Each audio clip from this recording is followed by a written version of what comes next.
Tu mencionou o aborto antes, no início, no primeiro áudio Sim. dela. Como é que funciona no Brasil a questão do aborto? Quando que é legal? Quando que pode? O aborto é legalizado pela legislação, né?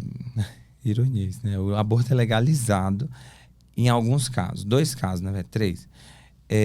Pacientes com gestação de anencéfalos, tá?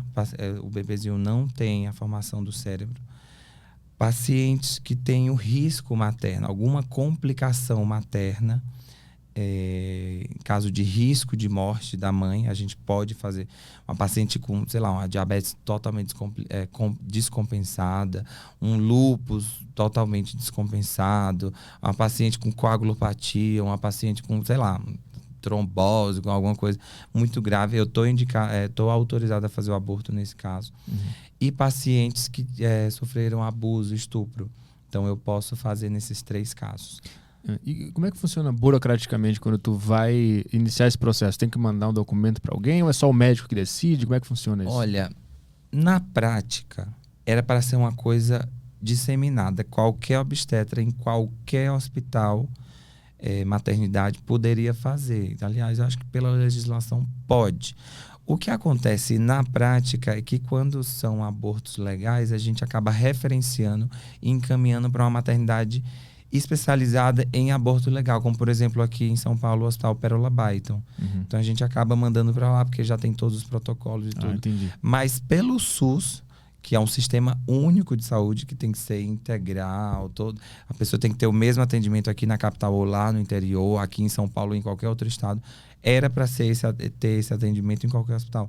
Mas a gente vê que nas capitais é sempre onde a gente encontra um maior respaldo e instituições mais credenciadas e respeitadas para fazer algo desse tipo. Mas poderia ser feito de maneira menos burocrática. E tu realiza o aborto ou é outro profissional que faz isso?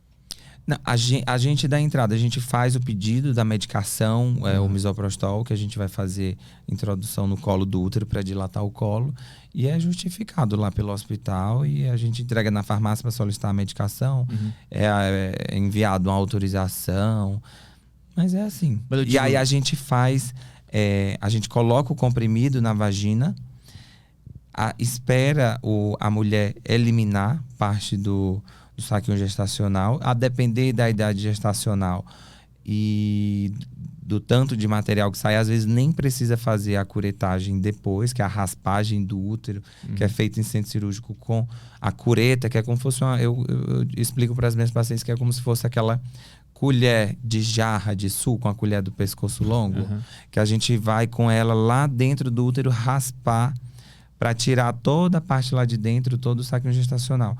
Então, às vezes precisa fazer a curetagem, depois ela eliminar, às vezes não precisa. Cada caso tem que avaliar. Mas tu faz isso? Faço. Ah, entendi. Como é que se aprende a fazer isso? Na faculdade? Na faculdade, a curetagem é tido como um dos procedimentos mais tranquilos, assim, de menor risco. Então, é um procedimento do R1, do primeiro ano de residência. É menos arriscado que abrir uma barriga e ter aquele sangramento todo. Claro que tem que ter todo o cuidado. Quais são os principais riscos numa curetagem? O mais comum é perfuração do útero. Então, eu vou lá raspar o útero por dentro com essa cureta, que é a colherzinha, né? E quando eu fizer esse movimento, às vezes eu posso perfurar a parede do útero e transpassar a parede com esse aparelho. E aí, a conduta nesse caso é observar. Deixar a paciente em observação, às vezes não precisa fazer nada. Não tem que dar ponto, abrir a barriga para dar ponto. Não. Só em casos mais complicados, sei lá, pegou uma alça dentro do intestino, alguma coisa está sangrando, aí é outro caso. Mas as complicações são a perfuração, hemorragia, a paciente pode ter, infecção, é difícil também.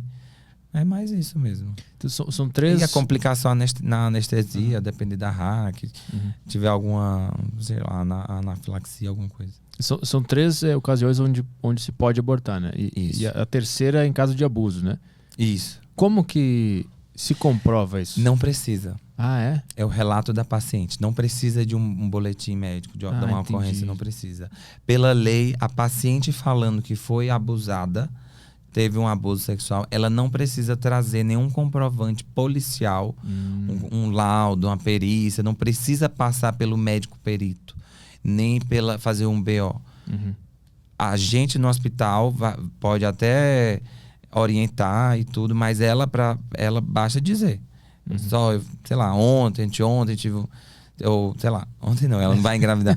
Mas eu tive um abuso, eu estou grávida dessa relação que eu tive, eu não usava nenhum método contraceptivo e aconteceu. Então, é a palavra dela e a gente vai colocar em prontuário. Entendi.